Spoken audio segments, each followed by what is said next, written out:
Hola, buenas tardes. Bienvenidos al cuarto capítulo de la octava temporada de Doctores en Línea. Soy la doctora Marcela Olivares, traumatóloga infantil del Hospital Enríquez Aravena. Doctores en Línea es un programa de Ofrovisión, el canal de televisión de la Universidad de la Frontera. Este se genera gracias a una alianza estratégica entre el Hospital Enríquez Aravena y la Facultad de Medicina de la UFRO, con la finalidad de educar a la población sobre temas de salud. Este programa es emitido en vivo para Temuco y Padre Las Casas por señal abierta, desde Concepción a Coyhaique en el canal 48 de Telefónica del Sur y online en todas las plataformas digitales de Ufromedios. Hoy nos acompaña el doctor Milan Gudenschwager, nefrólogo infantil del Hospital Hernán Enríquez Aravena, que nos hablará hoy día de un tema que es la hipertensión arterial en la infancia. Buenas tardes, Milan, bienvenido. Buenas tardes, doctora. Muchas gracias por la invitación. Bueno, vamos a comenzar con este tema. Todos tenemos alguna idea de la hipertensión, tenemos familiares, adultos generalmente, adultos mayores que sufren de hipertensión, pero ¿hay alguna diferencia de esta patología entre adultos y niños? Sí, la verdad es que es bien relevante establecer una diferencia entre lo que vamos a buscar y lo que vamos a enfrentar en un paciente hipertenso niño con un adulto. Por lo general, los pacientes adultos, probablemente muchas de las personas que nos están viendo son hipertensos o tienen, como mismamente dijo usted, algún familiar hipertenso cercano, un papá, una mamá, un hermano. Y en la hipertensión en el adulto, por lo general, amerita un tratamiento, amerita algunas medidas no farmacológicas de manejo que también son útiles en la pediatría, pero en los niños nosotros tenemos que empezar a sospechar que hay otro tipo de anormalidades, problemas a nivel renal, problemas a nivel cardíaco o a nivel hormonal, que pudiesen generar una disregulación que va a llevar a esta hipertensión arterial, esta presión arterial elevada en un niño que evidentemente, frente a los ojos de cualquiera, es muy extraño escuchar que un niño es hipertenso. Claro, tú dices muy extraño. ¿Qué tan frecuente, qué cantidad de pacientes se ven con hipertensión en la infancia? Mira, lo que nos dicen las estadísticas a nivel internacional es que se describe hasta un 3,5% de prevalencia de hipertensión arterial en la infancia, pero cada vez lo vemos con mayor frecuencia. Esta cifra obviamente no se actualizan al ritmo que se actualiza la vida, pero la verdad es que tenemos cada vez más pacientes que son derivados desde atención primaria o que consultan en la urgencia incluso ya con síntomas algunos de problemas de presión arterial y que van acumulándose en mayor cantidad a medida que pasa el tiempo y que se parecen un poco cada vez más a los adultos que son hipertensos. Ya no tanto a estas salvedades como hablábamos al principio de buscar otros problemas en alguna otra parte del cuerpo, sino que se van pareciendo cada vez más a los adultos hipertensos. Y eso también es un problema a nivel de salud pública y un problema a nivel de qué estamos haciendo con los niños para que lleguen a esa condición. Pero como te digo, uno hablaba clásicamente de una frecuencia de 3,5% que se asociaba a esto que te decía de tener que buscarle otra cosa, buscar algo más complejo y alguna enfermedad asociada en la infancia. Ok. En cuanto a los valores que manejamos habitualmente de presión arterial en los adultos, ¿esto es equivalente en los niños? Esa es una muy buena pregunta porque la gente está muy familiarizada con estos valores. Mucha gente sabe qué presión tiene, se controla con el médico con cierta frecuencia por alguna enfermedad, saben en qué nivel está su presión arterial y saben más o menos las cifras que son normales para ellos en su etapa adulta. En el lenguaje coloquial se habla del 12,6, del tengo 11,5, 11,8 como para expresar estas cifras de tensión arterial que clásicamente hablamos 120-80, nosotros como médicos, 130-80 en adultos, pero la verdad es que en pediatría tenemos esta dificultad de que nuestros pacientes van desde pacientes que miden 50 centímetros en una unidad de neonatología hasta que son más altos que nosotros en la adolescencia. Entonces, todo este espectro de pacientes tiene valores específicos para cada edad y para cada talla. Por lo tanto, es súper importante sospecharlo, buscarlo y en el fondo que las familias sepan que existe la hipertensión arterial en los niños, que se busque en los controles y que los valores que se manejan son distintos para cada edad y si están definidos por la talla en los niños. O sea, en el fondo un niño más alto tiene, entre comillas, permiso de tener un poco más alta la presión, pero por lo general siempre atribuible a su edad. De fondo, mientras más chiquititos, más bajos son las cifras de presión y nos podemos encontrar con cifras que se consideran normales en un adulto, que para un niño de 2, 3, 4 años son sumamente elevadas. Entonces es importante tener esa consideración de que no son las cifras que vamos a ver en los adultos las mismas con las que vamos a diagnosticar en el niño, por lo general son más bajas, y en los niños en los que se acerca vamos a ocupar precisamente las cifras de adulto, a pesar de que las cifras que están definidas para ellos sean un poquito más altas, vamos siempre a ocupar la cifra más baja que nos permita el diagnóstico. Y todo esto está en base a estadísticas, o sea, no es como que nosotros sepamos que el niño desde ese punto es hipertenso, no, sino que tenemos grandes estudios a nivel internacional que definen más o menos qué es lo normal en estos grupos de niños. ¿Ya? Lo mismo, evidentemente el concepto de hipertensión en los adultos también viene de una estadística, pero es algo más homogéneo, es algo que se puede aplicar a todas las personas en ese grupo etario. Nosotros en los niños tenemos que ir estudiando cada grupo, cada edad y cada tamaño de forma distinta, por lo tanto, todas estas cifras, nosotros ocupamos aplicaciones, de repente usted, para ver que el médico le toma la presión al niño y tiene que revisar en el celular si es correcto, no es por ignorancia, es porque para cada niño, para cada talla y para cada edad vamos a tener un valor distinto, por lo tanto, siempre tenemos que contrastarlo con la información que tenemos para tener la certeza de que hay un diagnóstico correcto. Así que no, definitivamente no son los mismos valores que los adultos y son específicos para cada paciente. Perfecto, nos queda claro. La mamá, el papá en la casa, ¿cómo podría sospechar o darse cuenta de que su hijo puede tener algún problema con la presión? Bueno, aquí el mismo concepto aquí se parece un poco más a lo que se utiliza el concepto de los adultos de que esto es una enfermedad sumamente silenciosa. Por lo general en los niños y a medida que se presentan menor edad son un poquito más sintomáticos, pero la verdad es que para concepto general y para todas las personas que nos están viendo, lo más probable es que el niño, aunque tenga la presión elevada, no va a tener mayormente síntomas asociados. Típicamente lo mismo que lo dicen los adultos, se puede asociar a pitido en los oídos, de repente los niños se pueden quejar de dolor de cabeza, pero hay muchas otras causas de dolor de cabeza más frecuentes en los niños que los problemas de presión arterial. Así que como para tener el concepto general y para la población, para la mayoría en el fondo, para la mayoría de la población, vamos a tener que la hipertensión es absolutamente asintomática, al igual que en la mayoría de los adultos. O sea, son muy pocos y son aquellos que tienen las cifras más altas de presión arterial los que van a presentar alguna sintomatología, como te digo, sintomatología de la esfera neurológica, dolor de cabeza o a veces alteraciones auditivas o visuales en etapas mucho más avanzadas, evidentemente, de la enfermedad ya de forma crónica. Y otras afectaciones que podemos detectar de forma secundaria son afectaciones renales o cardíacas, pero como digo, son más bien pacientes que son de curso crónico y que llevan mucho tiempo sin el diagnóstico. Por lo mismo es súper importante tratar de llegar antes de eso, evidentemente. Y en la casa la verdad es que es difícil, por eso son tan importantes los controles en los niños y empezar a normalizar el que se puede tomar la presión en los niños. O sea, muchos papás cuando llegan a la consulta con nosotros ya derivados a nefrología encuentran súper raro que le hayan tomado la presión al niño, como que casi que los niños no tienen este problema de presión. Entonces es súper importante concientizarse de que efectivamente los controles de niños sanos y cada vez más también, tanto el personal médico tiene mayor experiencia, los personales de los policlínicos en atención primaria tienen más experiencia respecto a la posibilidad de que un niño se presente con hipertensión. Pero desde el punto de vista de los signos y los síntomas, la verdad es que es muy extraño que un niño se presente con alguna sintomatología asociada y por lo general los vamos a tratar de detectar y los vamos a tratar de buscar en etapas previas a la sintomática. Ok. Es muy común que en las casas haya de repente algún aparato de presión de estos digitales o que la abuelita tiene. ¿Sirve para el niño la toma de presión con ese tipo de aparato? Mira, en regla general, no. La verdad es que la mayoría de los elementos que se utilizan para la medición de la presión arterial en los adultos no nos sirven en los niños, en especial por la técnica que implica.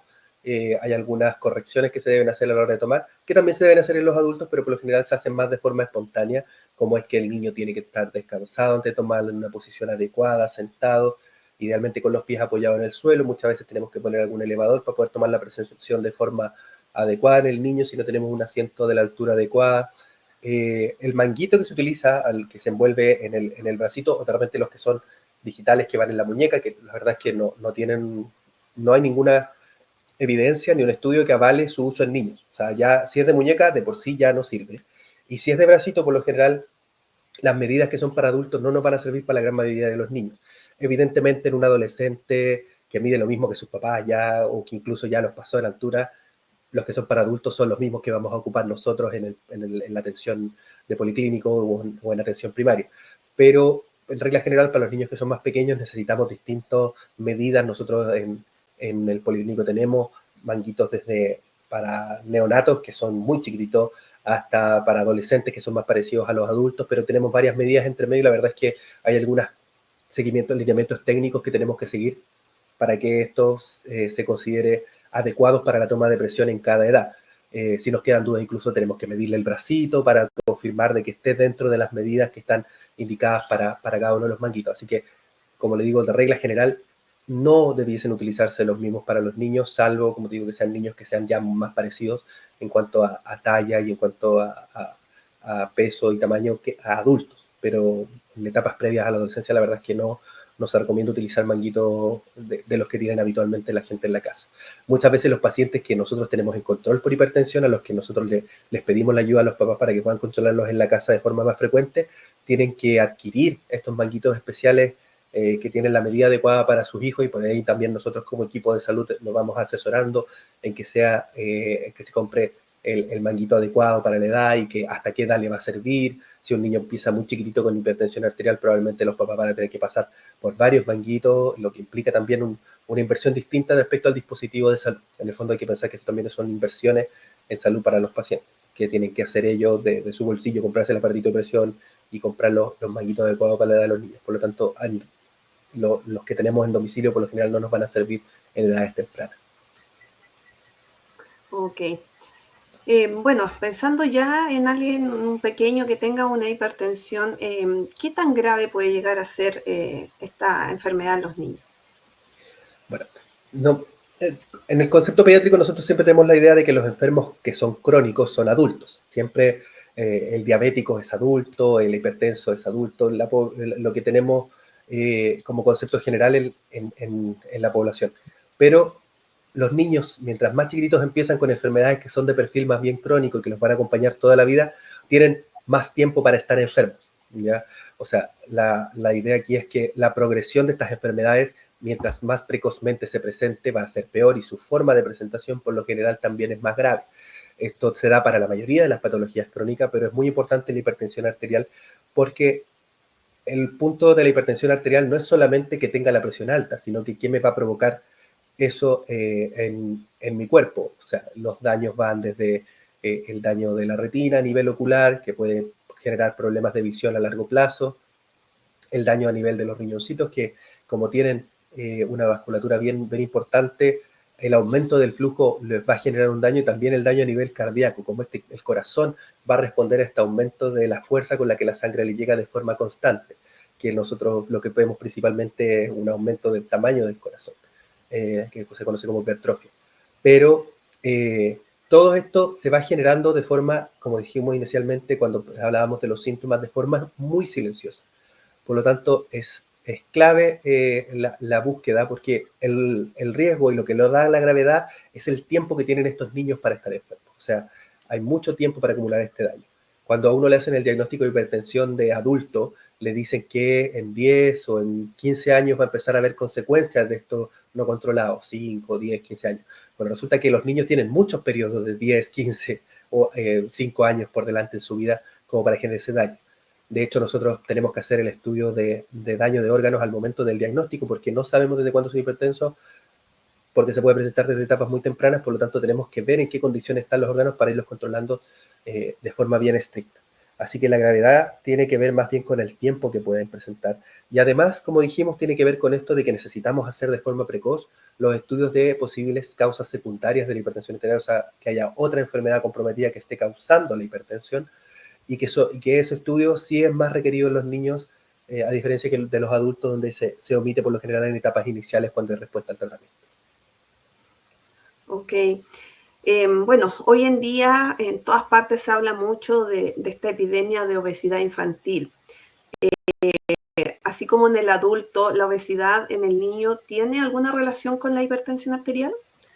Definitivamente, es uno de los factores de riesgo más importantes que estamos viendo en esta gran ola de pacientes nuevos que nos están llegando con hipertensión, que ya no son niños con problemas de riñón o problemas cardíacos desde su nacimiento, sino que son más bien niños más cercanos a la etapa de la pubertad, e incluso en periodos más tempranos de la infancia, desgraciadamente, que llevan mucho tiempo con un sobrepeso y una obesidad bien marcada, con una dieta alta en sal, con baja ingesta de frutas y verduras, como en el fondo una alimentación poco saludable por un largo periodo de tiempo, asociado a un aumento de peso progresivo, la baja actividad física y secundariamente también al problema del peso y también a otros problemas que son bien frecuentes en la población, como problemas alérgicos o hipertrofia, hipertrofia amigdaliana, en el fondo que pueden generar trastornos del sueño, también van a aumentar la presión arterial. O sea, tenemos muchos factores que son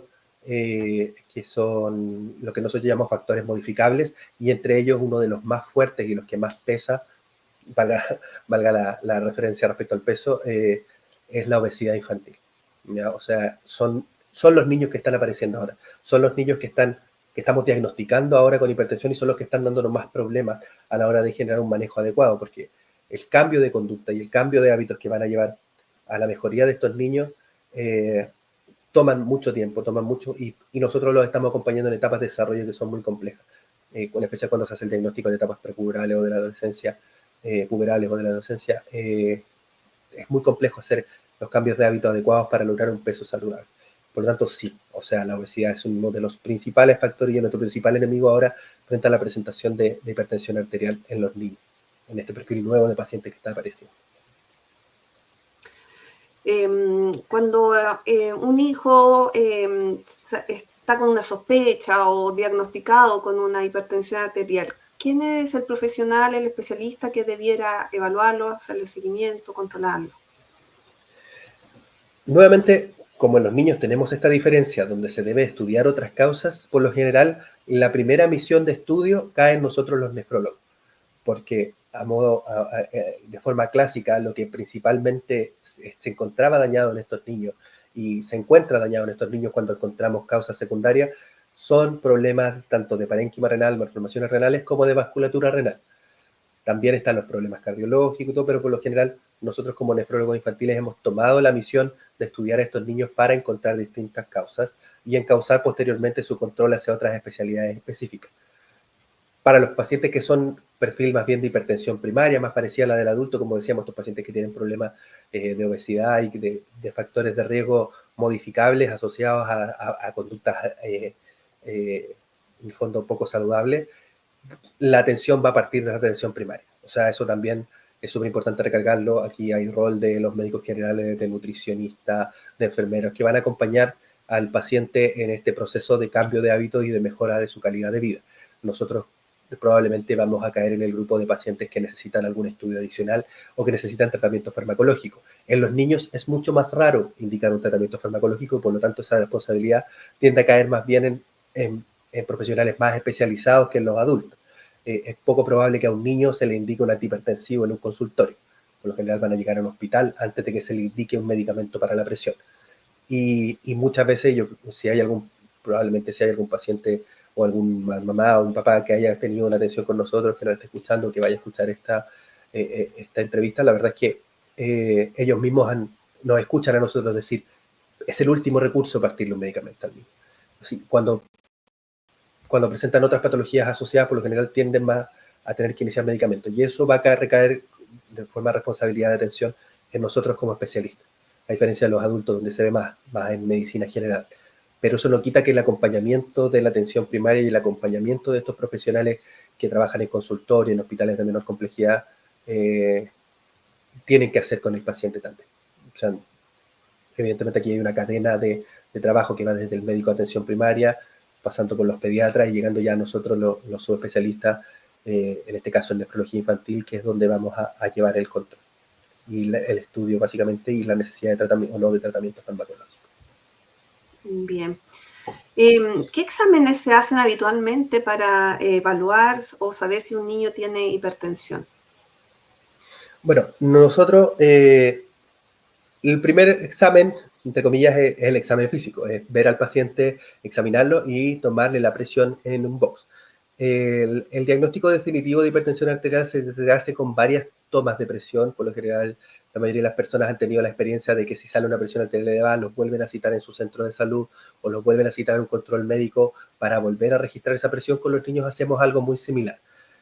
Tanto en niños como en adultos existe la técnica del monitoreo ambulatorio de presión arterial, que es una indicación que en los niños por lo general recae en especialista o en pediatra o en nefrólogo, o los cardiólogos también lo ocupan bastante, los cardiólogos infantiles, que es el conectar al paciente a una máquina de toma de presión con una grabadora automatizada que va registrando presiones arteriales durante el día. Ahora, nosotros por lo general ese estudio lo tenemos que hacer en pacientes que son mayores de 5 años, porque son los pacientes que ya son más conscientes y podemos realizarles el estudio. Y además son los pacientes de los que tenemos la estadística para poder realizar el diagnóstico con ese tipo de examen. Eso como para el diagnóstico per se de hipertensión arterial. Como decía posteriormente, cuando ya tenemos establecido el diagnóstico, son varios los exámenes que tenemos que hacer para evaluar el daño que se va a generar en los órganos de nuestro cuerpo, en el corazón, en los riñoncitos. Por lo general vamos a solicitar la ayuda de los cardiólogos con alguna imagen, un ecocardiograma, vamos a solicitar exámenes de orina para ver si hay alguna eliminación de algún elemento que nosotros vamos a discernir como etapas precoces del daño. Es muy raro que le solicitemos de entrada, por ejemplo, una función renal en sus sangres. Más que nada vamos a ver signos muy precoces de daño renal en la orina. Y también vamos a solicitar una evaluación por oftalmología para ver la parte del compromiso retiniano, la retinopatía hipertensiva en el fondo, que es como puede afectar los ojitos la presión arterial elevada. Así que esos son los exámenes como que vamos a hacer de forma inicial, tanto para el estudio como para la evaluación del daño de órgano blanco de los pacientes, que es la forma en la que tenemos de ver qué tanto ha progresado la enfermedad. Dentro del estudio también podemos pedir una ecografía de los riñoncitos para ver si encontramos causa de esta hipertensión. Como decían los niños, tenemos que ver si es que hay alguna causa secundaria.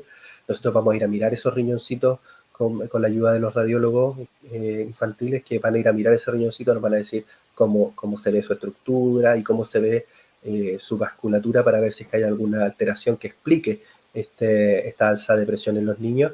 Y también podemos profundizar el estudio con unos estudios hormonales, típicamente hormonas que conoce la gente en general, que nos puede estar viendo, las hormonas tiroideas. Podemos hacer estudios de renina, angiotensina, aldosterona, que son cosas más específicas, como para buscar una causa. Como vemos ahí, en el fondo tenemos que ver el diagnóstico primero de hipertensión arterial, después las causas de hipertensión arterial, y posteriormente nos vamos a encontrar con el daño que genera. O sea, son 3 etapas de estudio distintas. Así que cuando ya establecemos la hipertensión arterial en un niño, la verdad es que el estudio se nos vuelve bastante complejo y requerimos el apoyo de bastantes profesionales. Bien. Bueno, una vez que ya el paciente está diagnosticado con su hipertensión, ¿qué es lo recomendable en cuanto a su alimentación? Bueno, respecto a la alimentación, aquí invertimos lo que decíamos respecto a los factores de riesgo. Lo ideal es que sea un régimen bajo en sodio, que sea predominantemente con alimentos de origen vegetal, al menos alimentación con frutas y verduras, evitar los alimentos excesivamente procesados. La mayoría de las conservas que consumimos, la mayoría de las cosas que consumimos envasadas, vienen almacenadas con una gran cantidad de sodio. Y cuando nosotros le decimos régimen sin sal a los pacientes, que es la indicación clásica, no todo el mundo tiene la expertise como para estar revisando las etiquetas de cada producto que se recibe. Evidentemente sería ideal que cuando nos presentamos frente a una enfermedad, cuando tenemos una enfermedad, tratemos también de acompañar nosotros a los pacientes, y los pacientes también de entender qué es lo que significa todo lo que trae el alimento y cómo lo puede dañar. Y una de las cosas que podemos revisar que son alimentos altos contenido en sodio. Nos ayudan mucho también estos sellos que genera la legislación actual en Chile, que muestran que son alimentos altos en sodio, pero la verdad es que a veces se quedan un poquito cortos respecto a la cantidad de alimentos que tenemos que son altos en sodio, así que uno sugiere la disminución del consumo de alimentos procesados en general. También los embutidos tienen mucho contenido de sodio y que a veces no se informan, especialmente cuando se compran a granel ahí en el supermercado. No te dicen este jamón es alto en sodio, que te lo pasan. Y por lo general los alimentos que se promocionan como bajos en sodio, la verdad es que puede ser una opción, pero por lo general muchos alimentos de origen vegetal, también los cereales que no son refinados, los cereales integrales, tienden a tener también menores contenidos de esto. En cambio, el cereal procesado, cereales para el desayuno, aunque son muy dulces, tienen un altísimo contenido de sodio, un altísimo contenido de sal. Muchos de los alimentos que también son clásicamente considerados dulces tienen un contenido de sodio, así que nosotros también lo vemos por el punto de vista de que los alimentos procesados en general se procesan con grandes cantidades de sal, que van a ir a aumentar la presión arterial. Evidentemente también tenemos que fomentar una alimentación saludable para evitar el aumento de peso, evitar el consumo excesivo de azúcares y de grasas, para evitar un aumento de peso significativo que nos puede generar un factor de riesgo adicional para la hipertensión arterial en estos niños. Así que existen motivos, nuevamente tenemos la asesoría de las nutricionistas en atención primaria, existen muchas estrategias dietéticas que pueden utilizarse, pero lo ideal siempre va a ser que sean comidas principalmente preparadas, donde sepamos cuáles son los ingredientes que poseen, con un bajo consumo de sal en general agregada y también de sal que viene ya en los alimentos. Muchas veces lo que le decimos a los papás es que para cuidar la salud renal de los chiquititos tendríamos que seguir alimentándolos como lo alimentábamos antes de los 2 años, donde las recomendaciones son súper estrictas respecto a no agregarle más sal, no agregarle más azúcar. Bueno, uno puede seguir comiendo saludable después de los 2 años. Ya los niños no van a sentirse menos por no comer las cosas que se preparan por sal. La ingesta de sal en general se sabe que es un sabor aprendido, una conducta aprendida en el tiempo, por lo tanto también se puede desaprender y también podemos reacostumbrarnos a nuevos sabores. Así que principalmente en la alimentación nos vamos a orientar en eso, pero como digo, junto con lo que es específico para la hipertensión, que es una disminución del consumo de sodio, también tiene que ir de la mano con una alimentación saludable que permita mantener un peso saludable y evitar los factores de riesgo adicionales para la presión arterial elevada. Bien, también una pregunta que se podrían hacer los papás en casa es si este hijo que está con una hipertensión puede hacer deportes, actividad física. Es muy, muy importante esa pregunta porque es también algo que nos plantean muchos los pacientes en muchas enfermedades. Yo creo que también en su experiencia, doctor, en la traumatología también, la típica pregunta es si puede seguir haciendo deporte, si puede seguir haciendo cosas. A nosotros también en las enfermedades médicas nos preguntan, esto es una contraindicación, pues él no puede ir al primero es si no puede o no puede ir al colegio, lo segundo es si puede o no puede hacer deporte, salir a andar en bicicleta, qué sé yo, que es lo que nosotros pretendemos que hagan los niños. Ya cada vez lo hacen menos, pero es lo que nosotros pretendemos que hagan.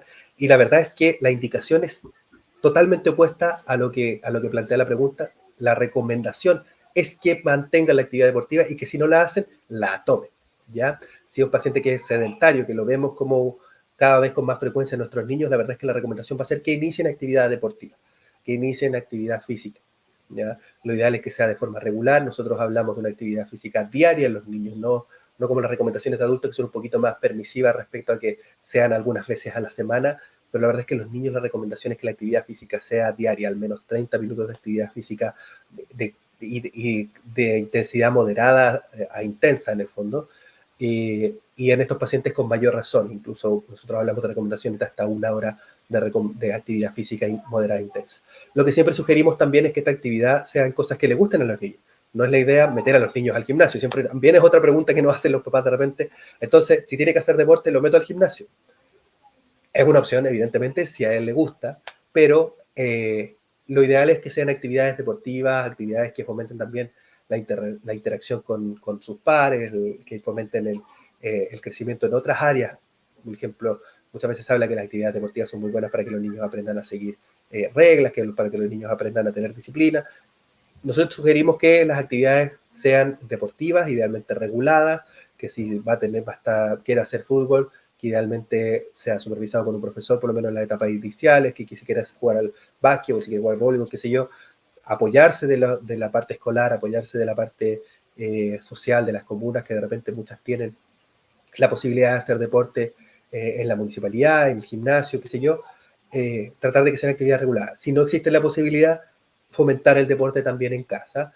Evidentemente ahí la única contraindicación que existe de actividad deportiva en un paciente hipertenso es aquel que ya tenemos con medicamentos y a pesar de los medicamentos no se logra un control adecuado de la presión arterial. Esa es la única contraindicación que hay de actividad deportiva. El resto de los pacientes, la verdad es que se sugiere que hagan la actividad deportiva, la mayor actividad deportiva que toleren de forma adecuada, ¿ya? Así que Sí, es una duda que nos plantean mucho los papás cuando hacemos el diagnóstico de hipertensión arterial, que muchos que vienen derivados para evaluación por hipertensión arterial es lo primero que nos dicen, sabe que mi hijo hacía fútbol y cuando me dijeron esto dejó de ir a jugar a la pelota porque yo no quiero que le pase nada y es como al revés. Fomentémosle el deporte, fomentémosle la actividad física porque eso va a hacer que el cuerpo regule mejor su presión arterial. Bien. Si tenemos un paciente pediátrico con una hipertensión arterial que lamentablemente no se ha logrado controlar, ¿cuáles son las consecuencias que pueden haber? Sí, como conversábamos en el momento de pedir los exámenes, la verdad es que por lo general los primeros signos de daño que vemos son a nivel del corazón y a nivel de los riñoncitos. ¿Ya? Evidentemente lo que más van a notar los papás son los episodios sintomáticos. Como decíamos, frente a mayores cifras de presión arterial, lo que no logramos controlar, vamos a tener mayor frecuencia de dolores de cabeza y otras manifestaciones en el fondo que son más bien transitorias y que tienen que ver con la cifra en ese momento, pero una hipertensión arterial que no es controlada de forma adecuada, en la que no realizamos las medidas no farmacológicas, en las que no realizamos el manejo farmacológico adecuado y tenemos cifras persistentemente elevadas, lo que más va a sufrir van a ser a nivel renal, los riñoncitos van a generar unas fallas, se van generando un aumento del volumen que va filtrando en el tiempo, como yo creo que la gran mayoría de las personas que nos escuchan tienen una idea al menos de que los riñoncitos filtran la sangre, y tienen que pensar que cuando está un paciente con hipertensión arterial de forma persistente, esto es tanto para los niños como para los adultos, o sea, esto también sirve para los pacientes que son adultos hipertensos y que nos están escuchando, tienen que pensar que esta sangre va pasando a mucha mayor velocidad por esos pequeños vasitos y por lo tanto va generando daño a medida que va circulando a mayor velocidad, va generando señalizaciones de daño que van generando cascadas, pero gigantes de progresión de ese daño, que en el fondo es para resistir esta presión aumentada de los vasitos, pero que a la larga generan una disminución de la función del riñoncito. Y como dijimos también el corazón. Y otra cosa que buscamos de forma dirigida es la parte ocular, la parte de la vista que puede verse alterada por retinopatía hipertensiva. Así que son cosas que son bastante graves en el fondo. Nosotros tenemos, entre comillas, la ventaja de que los niños no se alcanzan a infartar, no se alcanzan a tener grandes problemas cardíacos, pero sí vemos señales precoces de ese daño y que van a generar adultos muy jóvenes con problemas más graves, con problemas que antes veíamos en adultos mayores, que antes veíamos en etapas más tardías de la vida y que ahora los vamos a ver cada vez en pacientes más jóvenes si no logramos controlar su presión arterial de forma adecuada. Bueno, tú hablabas de que el manejo de la hipertensión en niños en general se hace con medidas no farmacológicas, pero en el momento en que ya se hace necesario el tratamiento farmacológico, ¿hay algún fármaco que se usa principalmente en niños o son muy similares a los que se usan en los adultos? Esa también es una pregunta muy buena. La mayoría de los fármacos que utilizamos son muy similares a los de los adultos, pero tenemos, por lo general, cuando tomamos la decisión de utilizar un fármaco, tenemos que hacer el estudio previo de las posibles causas secundarias, o sea, de lo que hablábamos, de que puede haber algún daño previo en algún órgano que esté generando la hipertensión arterial, para evitar usar algunos fármacos que pudiesen aumentar ese daño que ya tiene. Manejamos más o menos el mismo arsenal que muchos de ustedes conocen, el Alapril, los Sartán, fármacos que son de uso bastante habitual en los adultos y que son bastante conocidos por la población, pero de hecho esos medicamentos pueden generar un mayor daño en aquellos pacientes que tienen alguna alteración renal conocida. Por lo tanto, vamos a ir hacia otros fármacos que también muchas veces se ocupan en los adultos, nifedipino, carvedilol. Tenemos la mayoría de las alternativas terapéuticas que en los adultos, pero, y aquí está el pero importante, que es para las personas que tienen estos medicamentos en la casa, las dosis pediátricas, las dosis de los niños son mucho más pequeñas. Por lo tanto, es un riesgo súper grave que yo esté dándole medicamentos de adultos al niño, salvo, obviamente, bajo la supervisión de un especialista, pero las dosis de los adultos, la verdad es que pueden generar la reacción inversa a la hipertensión arterial. O sea, podemos tener pacientes que cursan con hipotensión, que puede ser muy severa dependiendo de la dosis que se ingiera del fármaco o de la cantidad de fármacos que se ingieran. Así que, a pesar de que son muy similares los fármacos que se ocupan en adultos y niños, son básicamente los mismos, solo que en dosis menores. Siempre hay que tener mucha precaución en la casa, los papás que son hipertensos, los abuelitos que son hipertensos, mantener estos medicamentos fuera del alcance de los niños, a pesar de que son, como te digo, los mismos, van a ser formulaciones distintas, incluso muchos de estos medicamentos tenemos que mandar a preparar jarabe acá en el hospital cuando tenemos que ocuparlo, y para poder ocupar dosis más pequeñas y que sean efectivas en los niños. Así que sí, el arsenal es muy parecido, pero hay demasiadas delicadezas que hay que hacer respecto a los niños, el cálculo de dosis, ver que sea el medicamento adecuado para la enfermedad que detectamos en el estudio secundario, o si es una hipertensión parecida a la de los adultos que nosotros llamamos primaria. También la selección de los medicamentos va a ser en relación a la comodidad del paciente. Nosotros en pediatría tratamos de que sea la menor cantidad de dosis posibles en el día. Si es un medicamento que va a servirnos por periodos más prolongados, vamos a favorecerlo también. También los niños no se toman sus medicamentos solos, se lo dan los papás. Entonces también tenemos que conversar con ellos y estar de acuerdo con ellos cuál es el medicamento que va a ser más efectivo para ese niño en particular y en qué momentos del día se lo vamos a dar. También muchas veces se hacen ajustes respecto a los horarios de los medicamentos en los niños en relación a este monitoreo que te decía que era parte del diagnóstico de ambulatorio de presión arterial, donde si vemos que las cifras se elevan en periodos específicos del día, tratamos de ajustar un poquito la medicación.